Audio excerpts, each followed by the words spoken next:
విద్యా కాలేజెస్ నుంచి Gudivada degree college placement సాధించడం నిజంగా మనస్ఫూర్తిగా అభినందనలు తెలియజేస్తా ఉన్నాను శేషారెడ్డి గారికి.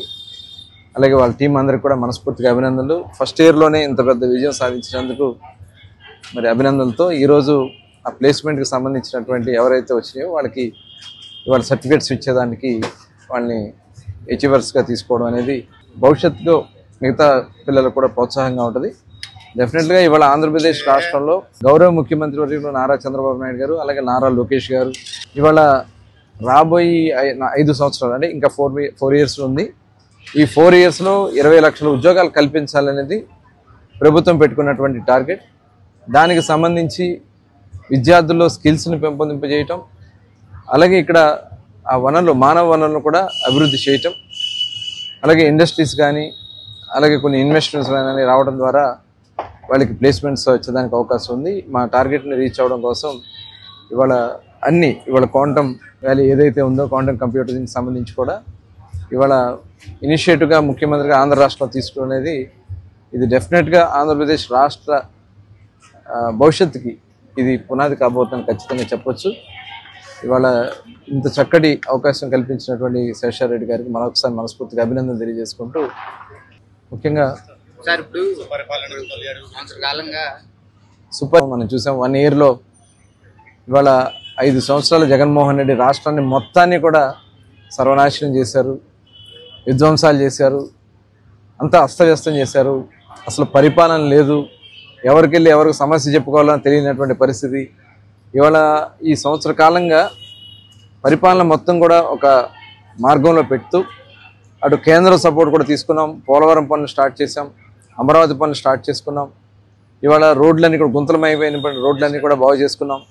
వెల్ఫేర్ స్కీమ్స్ ఏదైతే ఇవాళ పెన్షన్స్ ఇవాళ 64 లక్షల పెన్షన్స్ ఇస్తున్నాం. ఏ రాష్ట్రం కూడా ఈ దరిదాపుల్లో ఏ రాష్ట్రం కూడా దగ్గరగా లేనటువంటి పెన్షన్లు పెంచినటువంటి పెన్షన్లు ఇస్తా ఉన్నాం.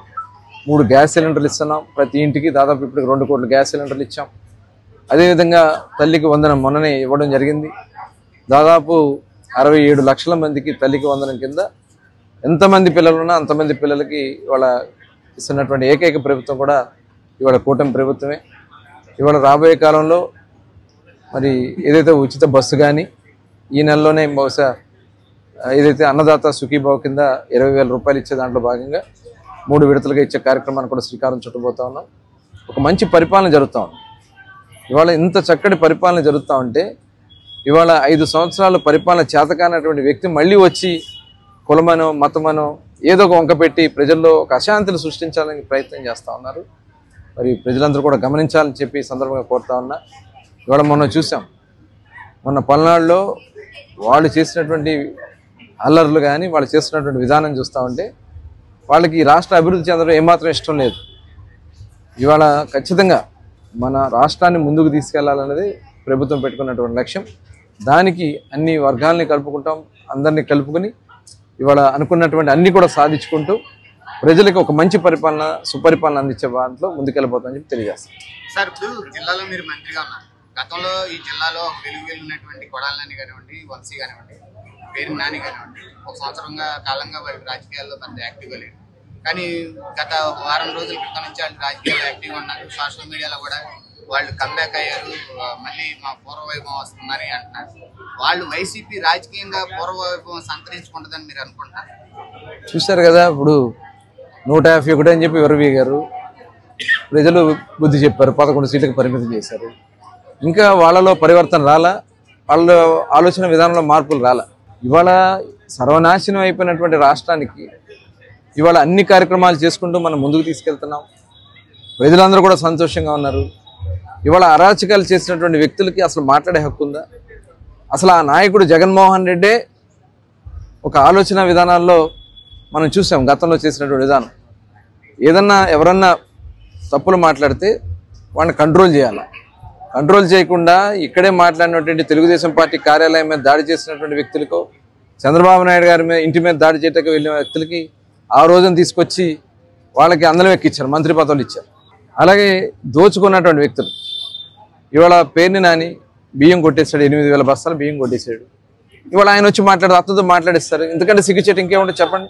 ఇవాళ అసలు మాట్లాడే హక్కు ఉందా మీకు? మీరే చెప్పారు కదా, బియ్యం పోయినాయి అని చెప్పారు. బియ్యం పోయి డబ్బులు కట్టేస్తే దొరలైపోతారా? దొంగే కదా. ఇవాళ వాళ్ళు వచ్చి నీతి కవర్లు చెప్తా ఉంటే ఇంకా చాలా బాధ అనిపిస్తూ ఉంది. ఇవాళ వీళ్ళు ఎన్ని అనుకున్నా అది జరగవు. ఖచ్చితంగా మేము జిల్లా ఇవాళ చాలా ప్రశాంతంగా ఉంది. అందరం కూడా మా 7 ఎమ్మెల్యేలు కానీ అటు ఎంపీ గారు కానీ అందరం కూడా ఎలా జిల్లాలో మనం అభివృద్ధి కార్యక్రమాలు చేయాలి, ఎలా ముందుకు తీసుకెళ్లాలనే ఆలోచనతో మేము ముందుకెళ్తున్నాం. ఇవాళ వాళ్ళు చేసినటువంటి దుర్మార్గాలు అన్నీ కూడా బయటపడతా ఉన్నాయి. త్వరలో అవన్నీ కూడా బయటకు వస్తాయి. ఎవరు కూడా చట్టానికి వ్యతిరేకంగా వెళ్ళలేనటువంటి పరిస్థితి అని తెలియజేస్తాను. వాళ్ళు జగన్మోహన్ రెడ్డి వాయిదాలు ఎగ్గొట్టు తిరుగుతున్నాడు. ఇవాళ నిజంగా వాళ్ళు చిత్తశుద్ధి ఉంటే చెప్పమనండి, వాయిదాలకు వెళ్ళమనండి, వాళ్ళ మీద ఉన్న కేసులు ఎదుర్కొనమనండి. మా మీద తప్పుడు కేసులు పెట్టడం కానీ మిమ్మల్ని అరెస్టులు చేయించడం చేశారు. ఇవాళ మీ మీద ఉన్నటువంటి కేసుల్ని మీరు పరిష్కారం చేసుకోవడానికి please subscribe to Leo news for more videos.